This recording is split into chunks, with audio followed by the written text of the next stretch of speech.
Garten of Banban, for better or for worse, is likely going to be the most discussed indie horror game of 2023. If you've seen the reactions online to this game, you'll clearly see that the vast majority of people find it dull and made with a general lack of effort, though it has received a positive reception, mostly from videos directed towards a younger audience, with videos being made about possible gameplay of the next installments in the series, receiving hundreds of thousands of views daily. Though I love to see small indie creators receive massive attention for their games, I believe Garten of Banban sets a poor example of indie horror, due to its complete lack of scares, muddled gameplay, and boring character designs. Games like Banban, though having their audience, keep indie horror seeming rushed and lazy, the most notable example of this being seen in the designs of the characters in the franchise. So in this video, I'm going to redesign all the characters in the first Garten of Banban, keeping what makes them iconic while putting my own spin on all of them. Knowing this, I want to warn everyone, these designs can range from only being slightly different to the originals, to almost not resembling their original counterparts in the first place. And one last thing, this video isn't seeking to be an attack on the Euphoric brothers. Though they have made a game I don't like, they seem to be doing what they love, and I'm happy for them. And now, let's finally get into my Garten of Banban character redesigns. Starting off, we have the titular Banban.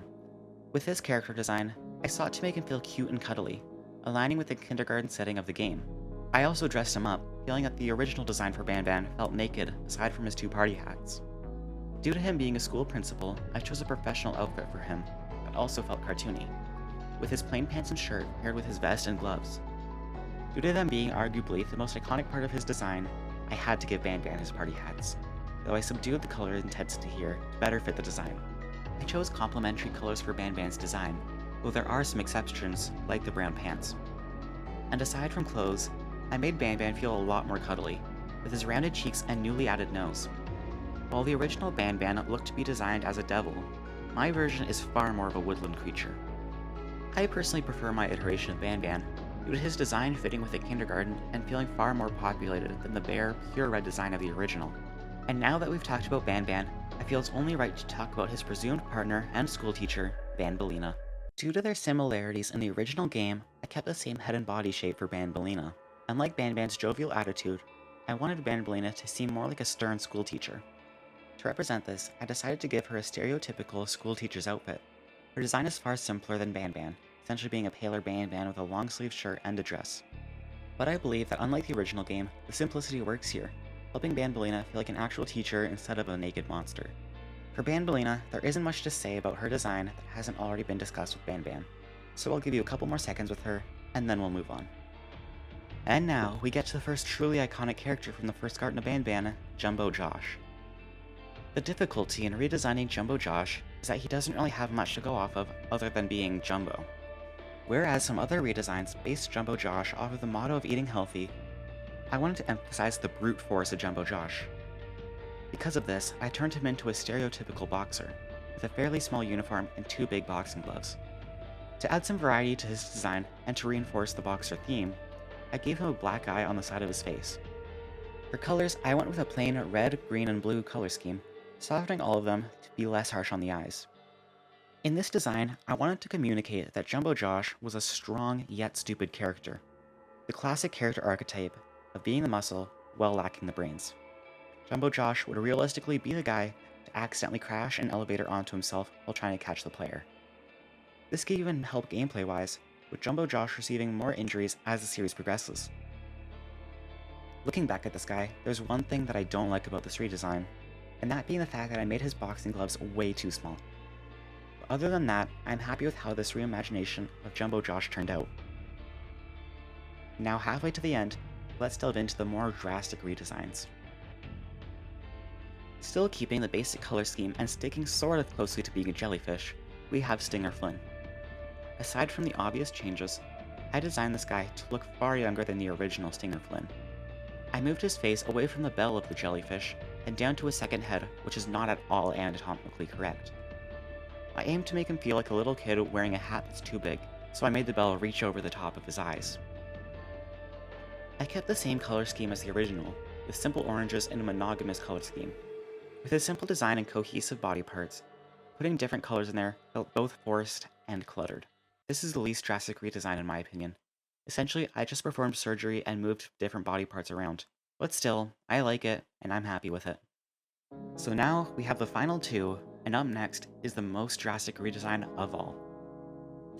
Captain Fiddles, wow. This guy's essentially a brand new character, but personally, I feel like he needed it.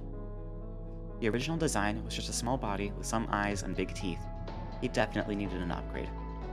And whether you agree with me or not, I'm personally extremely happy with how this design turned out. In this design, I decided to emphasize both parts of his name, turning him into a pirate musician, though he unfortunately does not have a fiddle in this drawing. For his body, I used mostly the proportions of the original design, though I gave him a new head. Keeping with the pirate theme, I of course gave him a hook, a peg leg, and some piratey shorts. For his head, I gave him some humanoid proportions and some ears, and like I did with his body, I had to make sure it was as piratey as possible. So I gave him a pirate hat, an eye patch, and a gold earring. Instead of a skull on his pirate hat, I felt it was best to have a music note instead. I don't have much to say about the color scheme.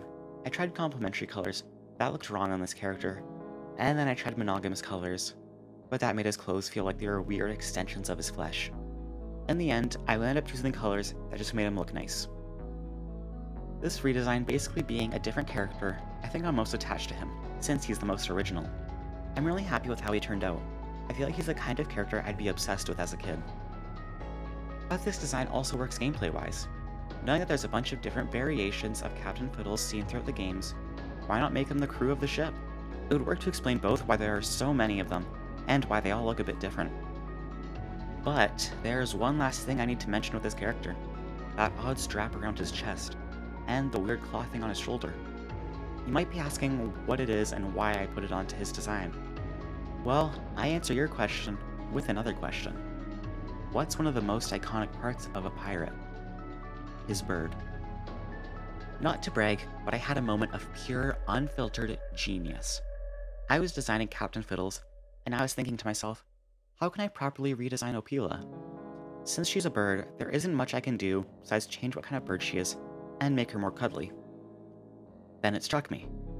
Captain Fiddles was a pirate, and pirates had parrots. This is how I ended up redesigning Opal Bird as a parrot, and as Captain Fiddles' best friend. Her redesign isn't crazy, though it is different from the original. Put bluntly, she's a fluffy pink parrot. Her color scheme is also simple, just being a monogamous scheme with various shades of pink. But this helps with her being recognizable. Since she's the smallest character, it helps to have her be visible and noticeable from a ways away. If you see her from across a room, it needs to be reasonable for people to go, hey, it's Opal. Gameplay-wise, I'm also very happy with the changes that she presents. If she were to remain as the main enemy of the first Garten of Banban, then I think it would be a really good choice for her to be Captain Fiddles' companion, especially if you don't even show Captain Fiddles.